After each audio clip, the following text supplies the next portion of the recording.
Friend, good morning. How are you children? I hope fit and fine. बच्चों, आज जो हम चैप्टर 10 कर चुके हैं उसके अभ्यास कार्य करेंगे। तो सबसे पहले अभ्यास कार्य करने के लिए हम करते हैं शब्दार्थ। अब आप देखिए, ये क्या है? शब्दार्थ। शब्दार्थ यानी कि वर्ड मीनिंग। शब्दार्थ यानी क्या होता है? Word meaning. स्वर, स्वर यानी आवाज। स्वर यानी क्या होता है? आवाज। अधिनायक, अधिनायक यानी स्वामी या मुखिया। अधिनायक यानी क्या होता है? स्वामी या मुखिया। विधाता, विधाता यानी रचना करने वाला। विधाता यानी क्या होता है? रचना करने वाला। और ये हैं आपके आगर शब्द। कौन से शब्द है ये? आगर शब्द। आगर शब्द क्या होते हैं? जैसे फौरन। फौरन क्या है? उर्दू फारसी शब्द है। क्या है फौरन? उर्दू फारसी शब्द। तो शब्दार्थ देखिए, स्वर यानी आवाज, अधिनायक स्वामी या मुखिया, विधाता रचना करने वाला, आगर शब्द फौरन। अब एक वर्तनी विभिन्न यानी डिफरेंस इन स्पेलिंग्स। अब वर्तनी विभिन्न क्या है? मानक वर्तनी, प्रचलित वर्तनी। मानक वर्तनी और प्रचलित वर्तनी। अब है बंदूक, बंदूक और प्रचलित वर्तनी। अब प्रचलित वर्तनी में आप देख रहे हैं बच्चों की यहाँ पर क्या लगा हुआ है? आधा न। और मानक वर्तनी में क्या करते हैं हम?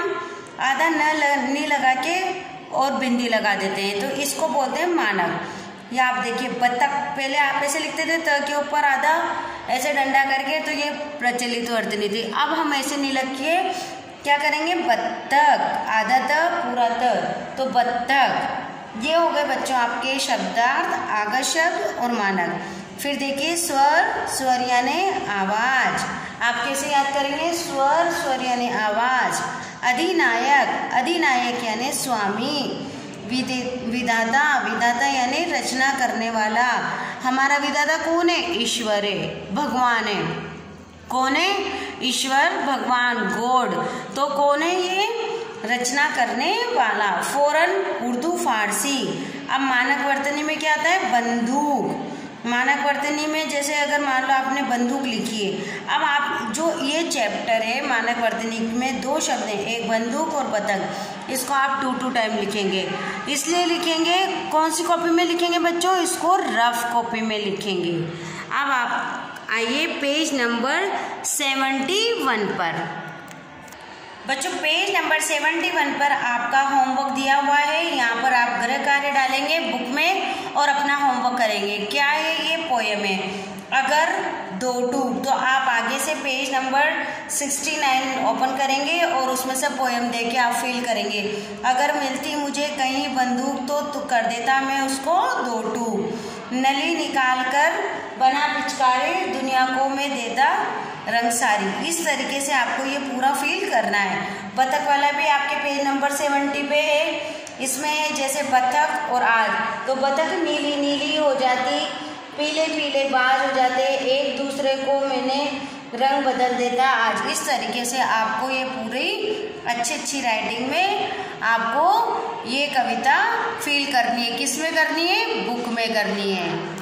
अब है ये शब्द छोटे जो 1 नंबर के क्वेश्चन होते हैं आपके एग्जाम में, यानी कि मौखिक क्वेश्चन आंसर। आप इनका आंसर अपनी बुक में भी लिख सकते हैं। बालक बंदूक को तोड़कर क्या बनाना चाहता है? बालक बंदूक को तोड़कर क्या बनाना चाहता है? पिचकारी बनाना चाहता है। पिचकारी से बालक क्या करेगा? पिचकारी से वह पूरी दुनिया को रंगेगा या दुनिया को रंग देगा। रंगों की दुनिया कैसी होती है? रंगों की दुनिया आकर्षक होती है। अब आप देखिए, इसके जो क्वेश्चन आंसर है वो मैं कल लिखित में बताऊंगी आपको। आज मैंने वर्बली समझाया। अब आप ओपन करें पेज नंबर 72। सही मिलान कीजिए। काला, काला किससे मिलेगा? घोड़ा, यानी घोड़े का रंग कैसा है? काला है। अब देखिए पेड़, पेड़ कैसा होता है? लंबा। फूल कैसा है? पीला। और घास कैसी होती है? हरी। और केले कितने हैं? 5। तो ये काला, पीला, 5, हरी, लंबा, ये सारे शब्द क्या हैं? विशेषण है। क्या है? विशेषण। तो रेखांकित शब्द विशेषता बताने के लिए काम में कर। अब देखो ये शब्द इन शब्दों की विशेषता बता रहे हैं कि घास कैसी होती है? हरे रंग की होती है। घोड़ा कैसा होता है? काला ही होता है। और पेड़ कैसा होता है? लंबा ही होता है। फूल कैसा कैसे होते हैं, पीले।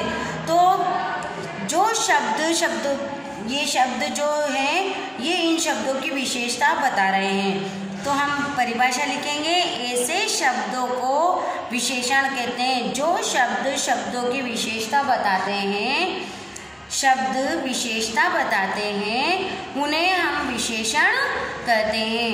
अब आप आइए पेज नंबर 72 का ऊपर जो क्वेश्चन आंसर दे रखे हैं आपको रेखांकित शब्द में बता देती हूँ कि विशेषण कौन कौन से शब्द हैं। देखिए, लाल, हरा, पीला, नीला, ये सब क्या है बच्चों, विशेषण बताने वाले शब्द है। कि जैसे अब हरा क्या होता है, हरा तोते का रंग होता है, और लाल क्या होता है, गुलाब होता है, और नीली क्या होती है, इंक होती है। इस तरीके से ये जो शब्द हैं ये सब विशेषता बताते हैं। अब एक कविता में जिन पशु पक्षियों का नाम आए उन्हें आप लिखिए। अब आप पशु पक्षी का नाम आप अपने आप लिख सकते हैं। कविता में जिन पशु पक्षियों का नाम आया है उन्हें लिखिए। अब आप देखो ये क्या लिखा है कोष्टक में, ये सभी संज्ञा हैं। आपको पता है ना संज्ञा की परिभाषा, कि किसी व्यक्ति, वस्तु, स्थान के नाम को हम संज्ञा कहते हैं। अब पक्षी, कौवा, तोता, बगुला, चकोर, मोर, बाज, आप लिख लें चाहे कौवा, तोता, बगुला, चकोर, मोर, बाज, ये सब क्या है, संज्ञा शब्द। अब देखिए, सोचो, क्या तोते लाल हो सकते हैं? नहीं। क्या कौवा बगुला जैसा हो सकता है? नहीं। क्या बतख नीली हो सकती है? नहीं। क्या बाज पीला हो सकता है? नहीं। फिर लास्ट में क्वेश्चन है, यदि नहीं तो कवि ने ऐसा क्यों कहा?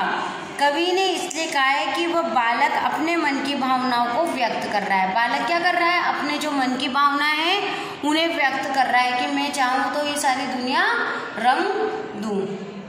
अब देखिए, आप किसके पक्ष में, बंदूक के पक्ष में या पिचकारी के पक्ष में? हम पिचकारी के पक्ष में, क्योंकि बंदूक से तो क्या होता है, झगड़े होंगे, देश में झगड़े होंगे, लड़ाई की बातें होगी, इसलिए हमें पिचकारी के पक्ष में, क्योंकि दुनिया को अपने रंग में रंग दो और खुश रहो। तो बच्चों ये हो गए आपके अभ्यास कार्य। कल के जो चैप्टर में है हम जो एक कहानी आएगी शेर और खरगोश की, उसे पढ़ेंगे पेज नंबर 73 पर। अब आप अभी पहले क्वेश्चन आंसर भी करेंगे, इसके बाद वाली वीडियो में क्वेश्चन आंसर भेजूंगी मैं आपके, तो आप उससे लिखेंगे और ये जो बुक है वो आप इसमें से देख के फिल करेंगे। Thank you.